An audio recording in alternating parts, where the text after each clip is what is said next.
Good morning to all my dear students of class 9th. How are you?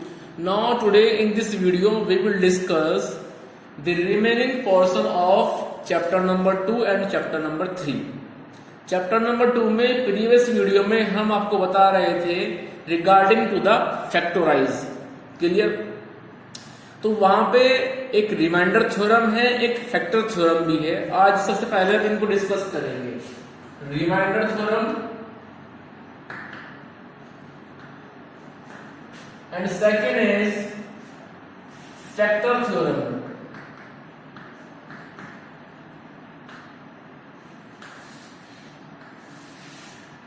Reminder theorem में क्या होता है, दोनों के स्टेटमेंट आप याद रखेंगे. रिमाइंडर थ्योरम स्टेटमेंट भी और फैक्टर थ्योरम का स्टेटमेंट भी. दोनों थ्योरम का अपना अपना एक अलग टास्क है. रिमाइंडर थ्योरम की हेल्प से आप किसी पॉलिनोमियल को डिवाइड किए भी नहीं बता सकते हैं कि रिमाइंडर कितना आएगा. अभी मैं क्वेश्चन करके दिखाऊंगा क्वेश्चन को. फैक्टर थ्योरम की हेल्प से आप ये चेक कर सकते हैं कि कोई पॉलिनोमियल किसी अनदर पॉलिनोमियल का फैक्टर है या नहीं है. ठीक है, जैसे आइए x+5 से जब आप डिवाइड करेंगे x² + 4x + 6 को, तो कितना रिमाइंडर बचेगा. इसे निकालने के लिए आप यदि इसको एक्चुअल में डिवाइड करोगे तो ये लेंथी प्रोसेस है. ये बहुत ज्यादा लेंथी प्रोसेस है, टाइम भी लगता है. तो रिमाइंडर निकालने के लिए एक तरीका तो ये है कि इसको आप डिवाइड कर दें.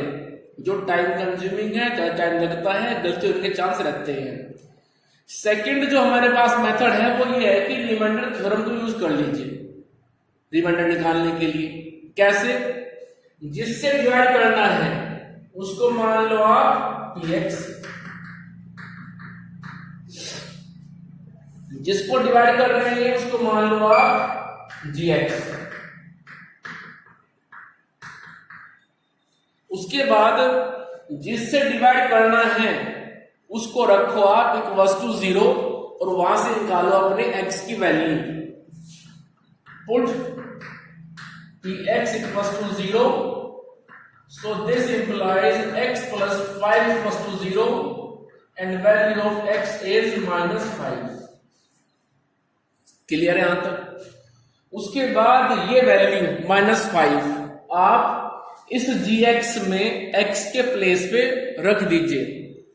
तो हमें मिलेगा g - 5 = square of -5 plus 4 into -5 plus 6. ये हमें मिलेगा. उसके बाद ये बनेगा स्क्वायर ऑफ -5 मीन्स 25. ये बनेगा -20 plus 6. तो सॉल्व करने पर 25 और 6 हो गया 31 -20, तो मेरे पास में रिजल्ट आ जाएगा 11. ठीक है, तो जब आप x+5 से x² + 4x + 6 को डिवाइड करेंगे तो रिमाइंडर आएगा 11. ठीक है, इस तरह से आप चेक कर सकते हैं. क्लियर है यहां तक? ठीक है, चलिए अब इसी बात को कि रिमाइंडर 11 आता है या नहीं आता है, इसी बात को हम डिवाइड करके बताएंगे. ठीक है, आइए जरा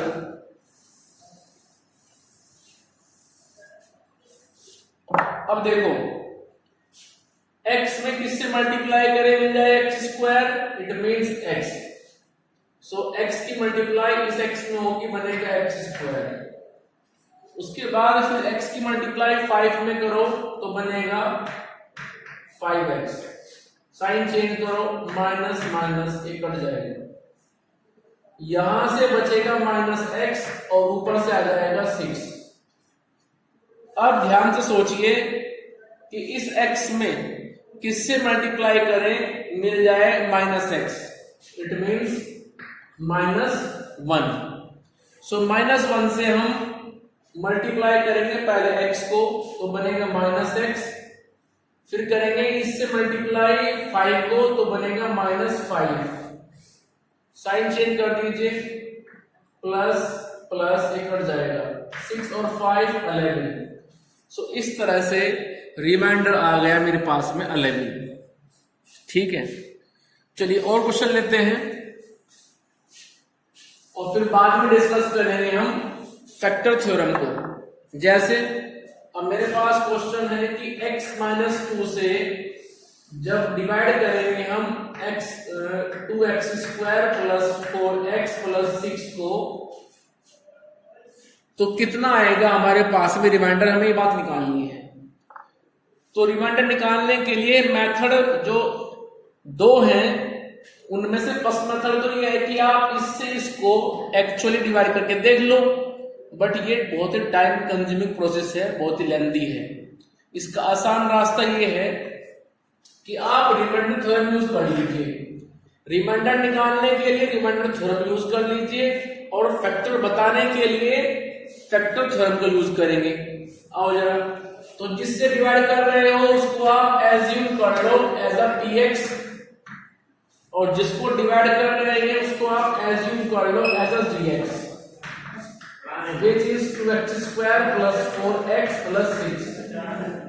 उसके बाद इस px को जिससे आप डिवाइड कर रहे हैं उसको रख दीजिए आप equals to 0। This implies x-2 equals to 0 and this implies x is 2। So value of x यहां से आ चुकी है 2। इसके बाद ये x की वैल्यू आप रख दीजिए इस gx में x के प्लेस पर। So g2 equals to 2 into 2 the power 2 plus 4 into 2 plus 6। इसको सॉल्व कीजिए तो ये बनेगा 2 into 4 plus 4 into 2 means 8 plus 6। So 8 plus 8 plus 6 it means 22। So 22 is the remainder in this question। और ये तब है जब आप डिवाइड करेंगे x-2 से 2x² + 4x + 6 को। ठीक है, तो हम यहाँ पे यूज कर रहे हैं फिलहाल रिमाइंडर थ्योरम। लेकिन सपोज आप चेक करना चाह रहे हैं कि भाई यही रिमाइंडर एक्चुअली में डिवाइड करने के बाद आएगा या नहीं आएगा, तो जरा वो भी चेक कर लेते हैं। आइए जरा, सबसे पहले ले लीजिए आप स्क्रीनशॉट, समझा के चलना पड़ेगा।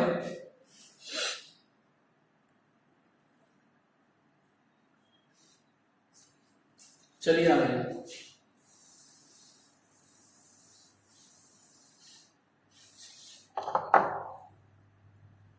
x-2 इसमें सबसे पहले आप फर्स्ट टर्म चेक करो जो यहाँ पे x है, यहाँ पे क्या है 2x²। अब x को किससे मल्टीप्लाई करें मिल जाए 2x²। तो दो बातें चेक कर लो, एक कोफिशिएंट दूसरा पावर। कोफिशिएंट यहाँ 1 है यहाँ 2 है, पावर यहाँ 1 है यहाँ 2 है। ठीक है, तो एक तो मिलना पड़ेगा कोफिशिएंट में 2, क्योंकि जब तक इस कोफिशिएंट 1 की मल्टीप्लाई इस 2 से नहीं होगी तो ये 2 नहीं आएगा। दूसरा फिर यहाँ पे जो डिफरेंस है पावर में डिफरेंस है 2 और 1 मींस 1, तो हम ले लेंगे यहाँ पे x। ठीक है, तो 2x से जब आप मल्टीप्लाई करोगे x को बनेगा 2x²। तो मल्टीप्लाई करते हैं 2x की इन दोनों में, सो 2x into x बनेगा 2x², फिर 2x into -2 तो आ जाएगा -4x। साइन चेंज कीजिए माइनस प्लस, सो 4x + 4x बन जाएगा 8x + 6। अब इसके बाद में जरा ध्यान से सोचिए आप कि इस x को किससे मल्टीप्लाई किया जाए कि मिल जाए 8x। x को किससे मल्टीप्लाई करें बन जाए 8x, इट मींस 8। सो 8 की मल्टीप्लाई करेंगे आप x में बनेगा 8x, फिर 8 की मल्टीप्लाई करेंगे -2 में तो बन जाएगा 16। साइन चेंज कर दीजिए माइनस प्लस, तो यह आ जाएगा 22। ठीक है, तो इस तरह से आप देख सकते हैं कि 22 मेरे पास में आ चुका है रिमाइंडर। और हमने जब इसको सॉल्व किया था with the help of remainder theorem तो तब भी रिमाइंडर यही आया था, और जब एक्चुअली में डिवाइड करके देखा है इसको तो तब भी यही आ रहा है। ठीक है, चलिए आगे। अब हम बात करते हैं फैक्टर थ्योरम की। ठीक है, तो हम बात करेंगे फैक्टर थ्योरम की। अब सुनो, जब आपको ये पता लगाना होता है कि कोई पॉलिनोमियल किसी अनदर पॉलिनोमियल का फैक्टर है या नहीं है, तो आप रिमाइंडर निकाल लीजिए। यदि रिमाइंडर 0 आता है तो वो पॉलिनोमियल उसका फैक्टर है, और यदि रिमाइंडर 0 नहीं आ पाया तो फैक्टर नहीं होगा। जैसे मैं एग्जाम्पल लिखता हूं, आइए जरा।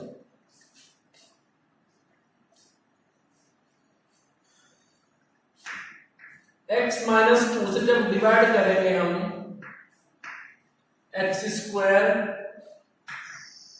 माइनस 5x प्लस 6 को, हमें चेक करना है कि x minus 2 x square minus 5x plus 6 का फैक्टर है या नहीं है, हमें ये बात चेक करनी है। ठीक है, तो हम रिमाइंडर थ्योरम का यूज कर लेते हैं। इस तरह क्वेश्चन में फैक्टर बताने के लिए हम रिमाइंडर थ्योरम का यूज कर लेते हैं। कहने को तो वो फैक्टर थ्योरम है, लेकिन फैक्टर थ्योरम जो है बेस्ड है टोटली रिमाइंडर थ्योरम पे ही, क्योंकि रिमाइंडर थ्योरम में हम रिमाइंडर चेक करते हैं और फैक्टर थ्योरम में भी हम रिमाइंडर चेक करते हैं कि 0 आ रहा है या नहीं आ रहा है। 0 आ रहा है तो फैक्टर है, अदरवाइज नहीं है। जैसे यहां पे देखो, जिससे डिवाइड कर रहे हैं उसको आप px मान लीजिए, और जिससे कर रहे हैं जिसको कर रहे हैं उसको gx मान लीजिए। जिससे डिवाइड कर रहे हैं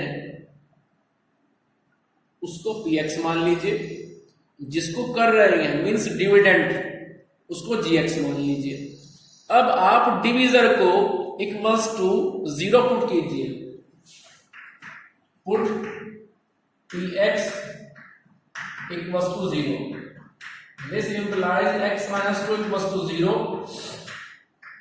and this implies x is 2. ठीक है, उसके बाद ये x की वैल्यू आप gx में x के प्लेस पर रख दीजिए, तो आ जाएगा g2, तो बनेगा square of 2 minus 5 into 2 plus 6, तो result will be 4 minus 5 to the 10 plus 6 and result is 0। तो ध्यान से समझिए अब आप इस बात को, रिमाइंडर 0 आया है। ठीक है, हमने डिविजर से निकाली x की वैल्यू, कैसे निकाली, उसको इक्वल्स टू 0 पुट किया, यहां से x की वैल्यू मिली मुझे 2, और ये x की वैल्यू मैंने रिप्लेस की इस डिविडेंड में x के प्लेस पर, ये चेक करने के लिए कि कितना रिमाइंडर आएगा। तो रिमाइंडर आ रहा है 0, तो जब रिमाइंडर 0 आ रहा है तो आप लिखेंगे yes x minus 2 is the factor of x square minus 5x plus 6। Clear, तो आप लिखेंगे this implies x minus 2 is a factor of x square minus 5x plus 6। क्यों बताया मैंने फैक्टर इसको, क्योंकि रिमाइंडर 0 आया है। ठीक है, यदि रिमाइंडर 0 ना आए तो तब आप इसको फैक्टर नहीं बता सकते हैं। ठीक है, तब ये फैक्टर नहीं होगा। चलिए और क्वेश्चन लेके चलते हैं इस तरह की।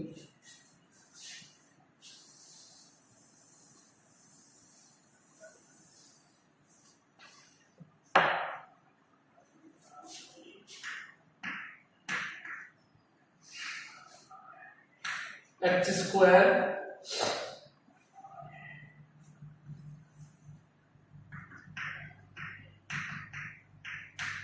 ये मेरे पास क्वेश्चन है, हमें ये चेक करना है कि x minus 5 is a factor of x square minus 12x plus 35 और नॉट, कि x minus 5 x square minus 12x plus 35 का फैक्टर है या नहीं है, हमें ये बात चेक करनी है। ठीक है, तो चलिए, तो x माइनस 5 को आप पहले एज्यूम कर लीजिए एज अ px। उसके बाद इसको डिवाइड करने जा रहे हैं, मीन्स डिविडेंड, उसको मान लीजिए आप एज अ gx।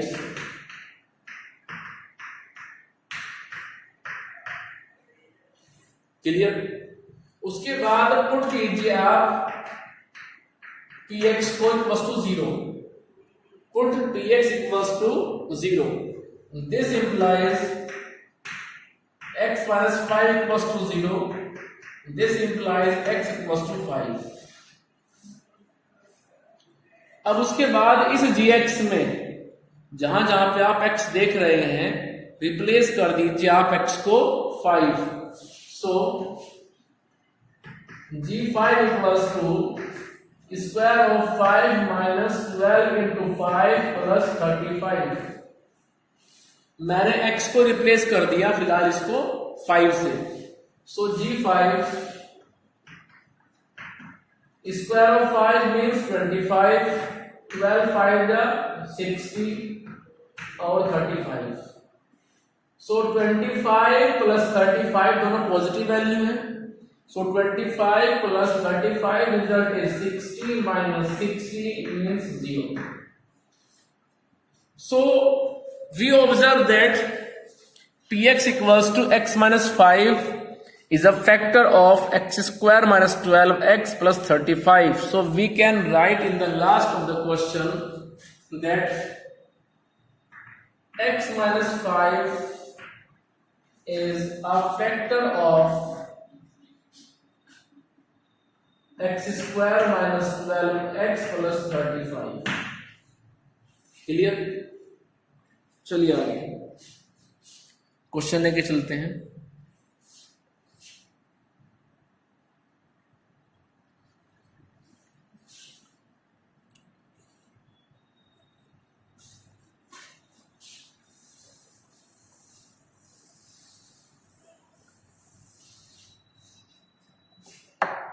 क्वेश्चन है मेरे पास में,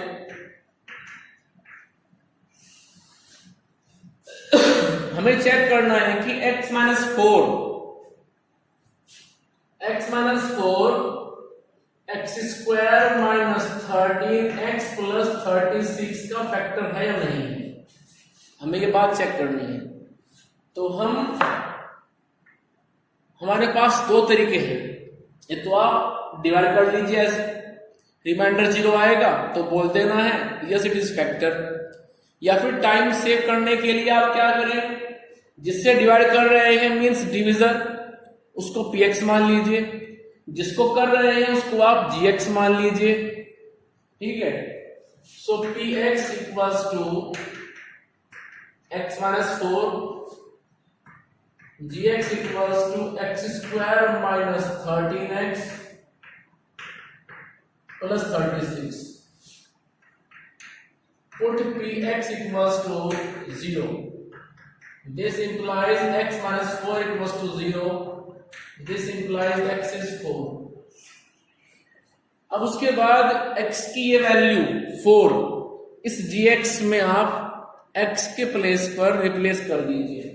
सो g4 equals to x square minus square of 4 minus 13 into 4 plus 36, square of 4 16, 13 4 जा 13 4 कितना होता है 52 plus 36, 36 plus 16 means 52. So 52 minus 52 result is 0. So this implies x minus 4 is a factor of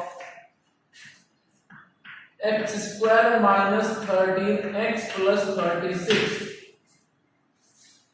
Clearly? So in this way we can check out that the given polynomial is a factor of another polynomial or not. Now we will solve this question by another method, and you can check out with that method that we will get the same answer 0. Now अब देखिए first term यहाँ पे x है, यहाँ पे x square है, तो x को मल्टीप्लाई करेंगे x से तब मिलेगा x स्क्वायर. सो x की मल्टीप्लाई कीजिए दोनों में, x में और 4 में, and we will get x square minus 4x. बस ध्यान रखें कि सिमिलर टर्म के नीचे आप लिखेंगे सिमिलर टर्म. उसके बाद जैसे कि रूल है साइन चेंज करेंगे आप, माइनस प्लस एक कट जाएगा. So we have minus 9x plus 36. अब x में किससे मल्टीप्लाई करें मिल जाए minus 9x.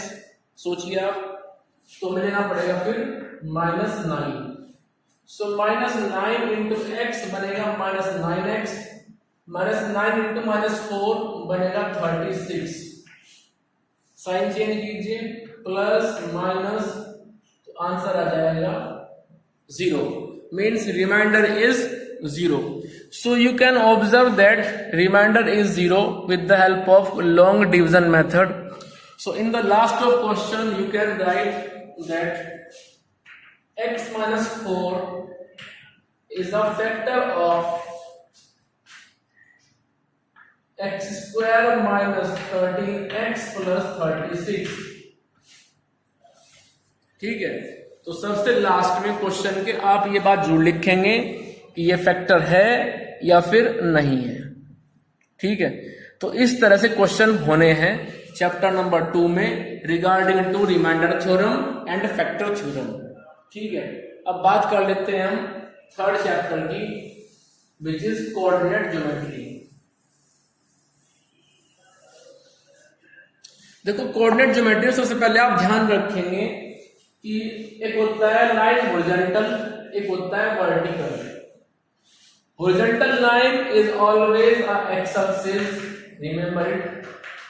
Vertical line is always y-axis. And the point where these two lines, horizontal as well as vertical, intersect to each other is said to be origin. So this is origin. And at origin, x and y both will be 0. ठीक है, तो coordinate geometry में आपके पास आता है पहला point coordinate. So ध्यान रहे coordinate is the combination of abscissa before the comma and ordinate after the comma. Comma से पहले आता है एब्सिसा और कोमा के बाद में आता है ordinate. So abscissa and ordinate दोनों मिलकर बनाते हैं कोऑर्डिनेट. जैसे 2,4, तो 2 यहां पे एब्सिसा है और 4 यहां पे ऑर्डिनेट है. ये बात आप याद रखें. 2 को चलेंगे हम एक्स एक्सिस पे, 4 को चलेंगे हम वाई एक्सिस पे. जो कोमा से पहला पार्ट होता है उसको हम मूव कराते हैं हमेशा एक्स एक्सिस पे, और जो कोमे के बाद में होता है पार्ट उसको मूव कराते हैं हमेशा हम वाई एक्सिस पे. ठीक है, तो चलिए, तो 2,4 में x पार्ट तो हो गया 2, y पार्ट हो गया 4. तो जब x पार्ट 2 है पॉजिटिव है तो हम चलेंगे towards the right hand side, means 1 2. उसके बाद y 4 है तो 1 2 3 4. तो ये मेरे पास में आ गया 2 4. एक बात को ध्यान रखें, हमारे पास कुल मिला के 4 क्वाड्रेंट है, 1 2 3 4. फर्स्ट जो क्वाड्रेंट है वहां होता है प्लस प्लस, सेकंड में आता है हमेशा माइनस प्लस, थर्ड में होता है माइनस माइनस, और फोर्थ में आता है प्लस माइनस. क्लियर? तो कुल मिलाकर के आप ध्यान रखें वो पॉइंट जिनमें abscissa as well as ordinate दोनों पॉजिटिव होंगे या दोनों नेगेटिव होंगे वो फर्स्ट में और थर्ड में जाएंगे. लेकिन जब एब्सिसा नेगेटिव है ऑर्डिनेट पॉजिटिव है तो पॉइंट जाएगा सेकंड क्वाड्रेंट में. जब एब्सिसा पॉजिटिव है ऑर्डिनेट नेगेटिव है तो वो जाएगा फोर्थ क्वाड्रेंट में. तो ये बात आप याद रखें. तो इस तरह से आज आप अपना रिवीजन करेंगे. इस चैप्टर में मीन्स चैप्टर नंबर 3, एक लीनियर इक्वेशन को जैसे कि 2x + 2y = 5 को ग्राफ पे रिप्रेजेंट करना ये बहुत जरूरी है। ठीक है, इसको आप याद रखें कि किसी भी लीनियर इक्वेशन को हम ग्राफ पे कैसे करेंगे रिप्रेजेंट। मैंने इसके रिगार्डिंग कई वीडियो बनाई है, भेजी भी है आपको, उनको जरूर देख लें आप।